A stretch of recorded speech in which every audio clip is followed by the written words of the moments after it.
it's a sad reality of Gen Zs and millennials is that they want the thing without doing the work. What a brand, what a brand, what a brand, what a mighty good brand. Say it again now. What a brand, what a brand, what a brand, what a mighty good brand. I was listening to my favorite podcast, the All In podcast, which has 4 very successful individuals on there who built billion-dollar companies, and they talk frankly about things. But what I'm amazed is that founders who have become really successful, they often have a very good sense of taste at one level. And so you can be technically a genius and not get over the hump into the next level. So sometimes you need a combination or somebody on your team that understands the importance of design. And I don't think we talk about design and taste enough in terms of how it affects success. You know, taste is subjective. It's the hardest part about our job because when you're an expert, it's often hard to explain why it will work, you know, why this tweak will be the difference, you know, why something about their brand is currently wrong. You know, like they might like it, but like why the color palette or the way that the font is positioned or the art of the logo, what it evokes might be different than what we're trying to achieve. And I really loved your takeaway from that podcast, and that the problem with where Apple is now is that it lacks that tastemaker. You know, like Steve Jobs had an impeccable taste, and he was a tyrant when it came to perfection. And when you leave, just like an artist is, you know, like an artist will rip apart a gorgeous painting because it's not perfect, like that. And that's what's missing in businesses that are run by CEOs. And it's also why I wanted to do a touch on the Matilda Djerf drama right now, because I think it also ties into taste. She is that Scandinavian. She's like a Swedish influencer, one of the biggest influencers in the world. She's 24. She started a business off of her platform, already amassed over $35 million. She is an absolute example of exemplary success. And she's being torn down right now because there's past employees that have come out that have said that she runs a very tight ship. She's very demanding and she runs a hostile environment. And it comes down to how to operate and succeed at the highest level. Like, they're often not likable people because they have a vision. Like, they've got great taste and they can execute, and they're not patient or looking to make friends. And it's a really interesting conversation. You know, from a business advice as a founder, you know, it's a fine line between being a tyrant who's not skilled and you're just a prick. Yeah. As opposed to being somebody who's passionate about excellence. Like Elon Musk could not build Tesla by running a popularity contest. And if you're a female who wants to kill it, you have to have very high standards. And I learned from a mentor of mine saying, you know, being a dynamic leader means pissing people off because you're going to ask mediocre people to raise their standards. Yeah. And they already think it's good enough. And so if you have the audacity to believe in something and want to create something amazing, and you're prepared to put in the hours that nobody else will, and you demand something from your employees and they don't like it, they might take to social media and say, oh my God, you're mean to me, or they'll try to tear you down. And I think when you were talking about it, I think it's important to share that, especially for females who are forcing to do great things. Like, you're going to piss people off. You have to. Yeah. No, like you have to be prepared to, regardless of gender. Like, when you're doing something exceptional and you're breaking through average, you have to demand more from the people around you because you can't do everything yourself. And it goes back to the issue with Apple. Like, Apple is on the decline because it's lost their tyrannical leader. And Steve Jobs wasn't likable, but he developed a fantastic product. And we don't have to like her. Like, what's made her famous is that she curates and puts together beautiful images. It was never about really her personality. It was about her style, her taste, her approach to execution, and it was done at the highest level. Yeah. She's the most followed person. Like, you have to have extremely tough standards. You can't say like she's easygoing. It was an amazing place to work. It was super. Like, it's about her. Her brand is called Djerf Avenue. Her last name is Djerf. Like, it is the Matilda Djerf show. One of the rules that I had written a while ago is it's better to be feared than liked. People don't respect people they like necessarily. They take advantage of people they like, right? But to be feared is to be respected, right? As long as you're being honorable.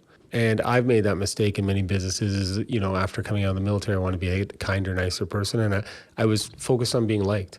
And it resulted in poor performance, people screwing you over. But if you have high standards and you demand that you're respected and that people fear that if they don't do what they're told, right, you will get disproportionate results than allowing everybody to stay in their comfort zones and have, breakfast bagels in the middle of the day and chat as you see. Like, so you need that driving force, and they're always going to try to pull you down. There's a segment of society that is going to attack success. Yeah. Wherever you are.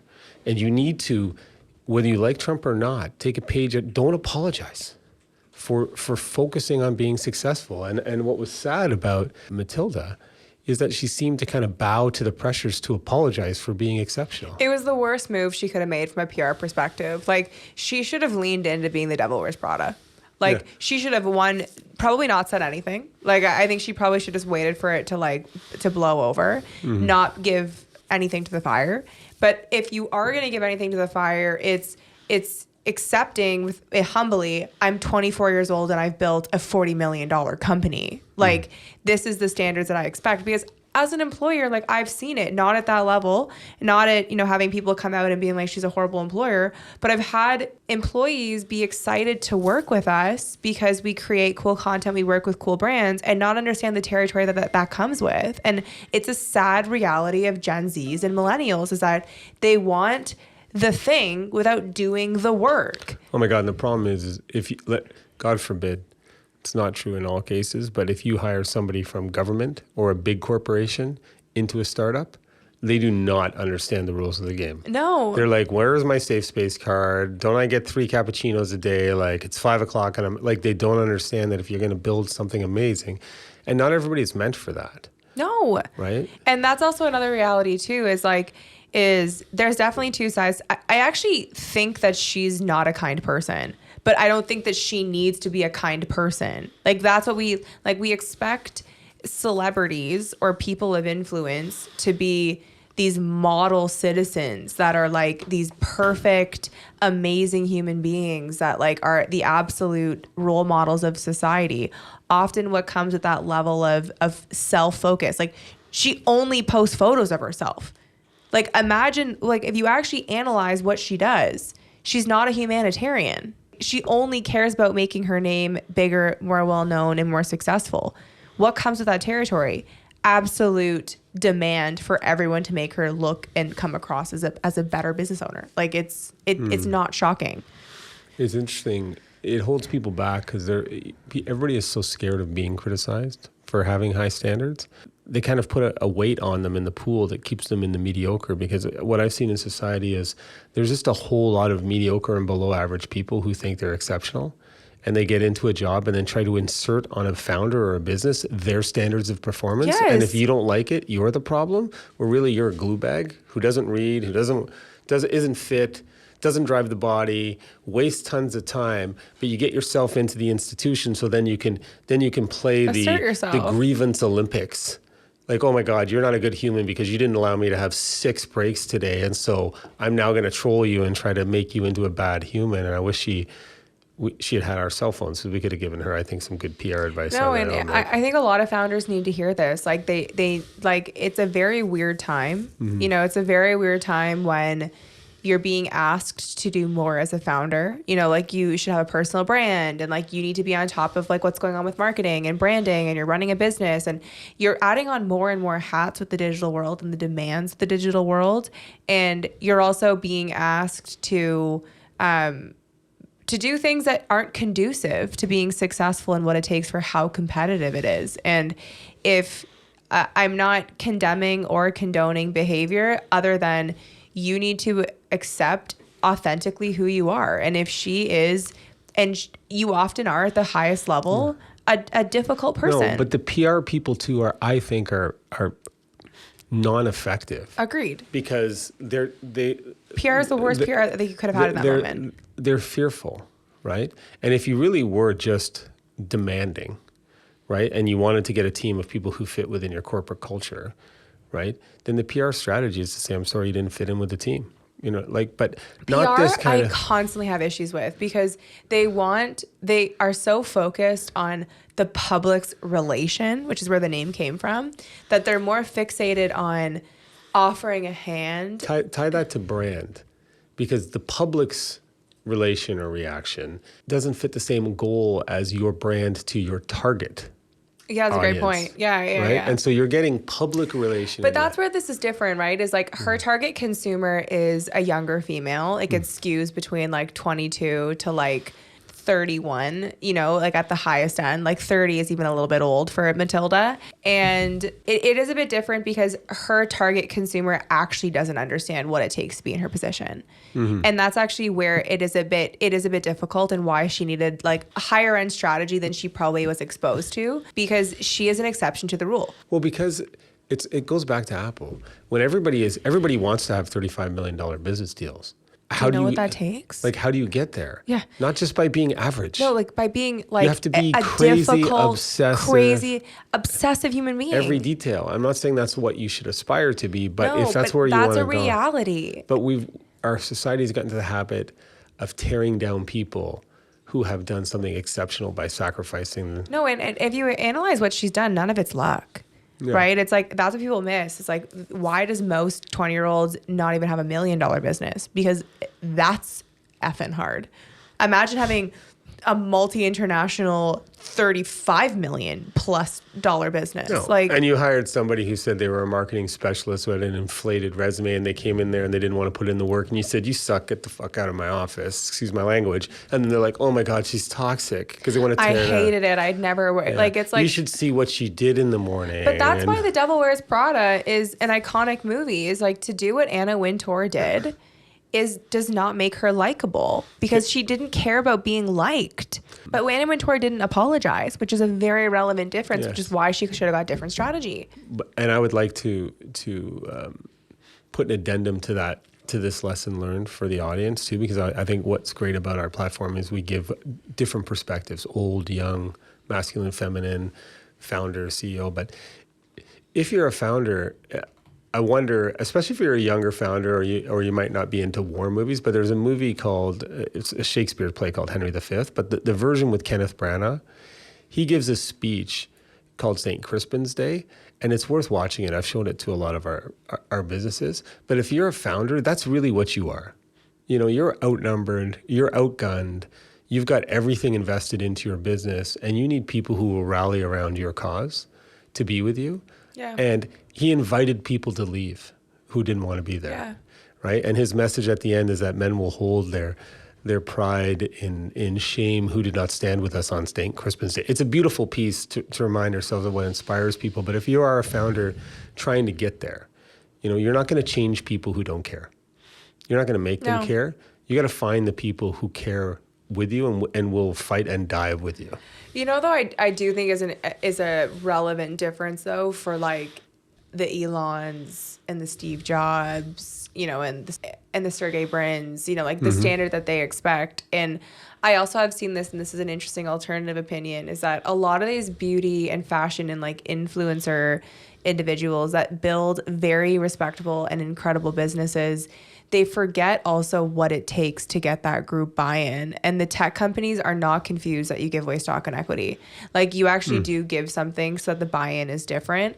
I do find what's really interesting with these, like, especially like hyper female brands, is that there's a lot of interest of young individuals wanting to work for you because of like everybody knows the brand and it seems like a really good stepping stone for your career.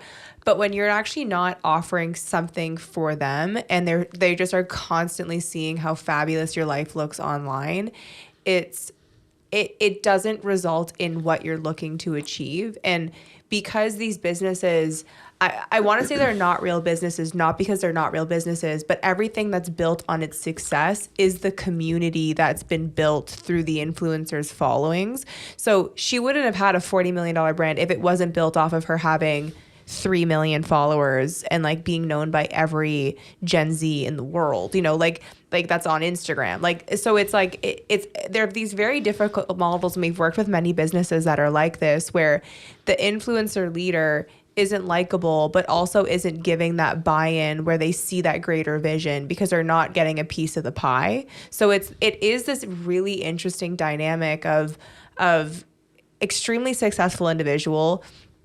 There's like quasi narcissism that's there because all that they do is like market themselves. And then it's very difficult for them to get into that kind of like Google status because they're not giving any of it away.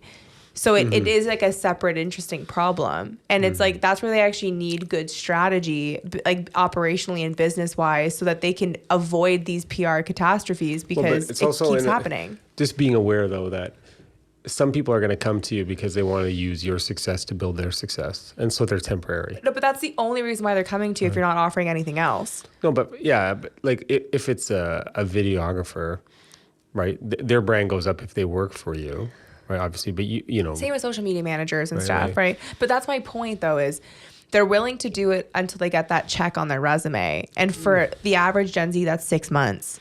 Like and then they go start their own business and then say you suck, and then use their relationship with you to get into the discourse. Well, and it's bluntly, it's what we've seen. You know, like it's what we've seen because it's very difficult when you're selling expertise and time to give, like it's not a product. You know, like I'm not building a product where like we can give away like equity. Like if it's our expertise, it's a harder business to like slice up the pie and to create like shareholders, right? And so it's something that we've seen, and I'm not saying it's right or wrong. I just think it's an interesting addition to this problem of like, if Matilda isn't prepared to to cipher off shares to the marketing team, and she's not a great leader, and not everything is about her being this amazing influencer, and I think that's also why people like Anna Wintour have had such issue, is like, how do you create anyone to benefit from what an Anna Wintour can build? You can't. So you're just going to have haters, and you might as well accept it because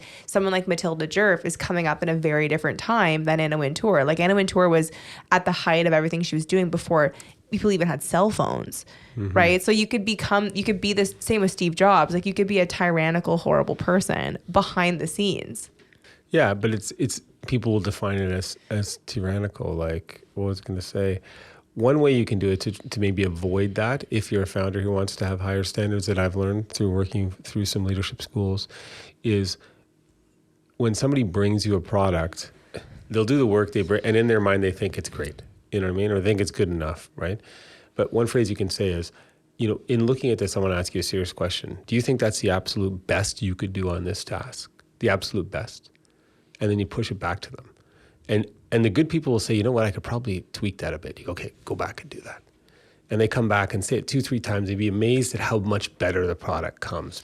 But my only issue with that, though, is like we're just operating at such a different pace. Like because now clients can like text you on 3 different platforms, and like everything is expected to be. No, but when you're launching a product, or you've asked somebody to do a task for you in your own business. But I think that's where product brands are different. Like I think product brands, if you're on the trajectory to sell, like you should divvy up the pie in a different way than an influencer can, right? Like how does she divvy up her influence?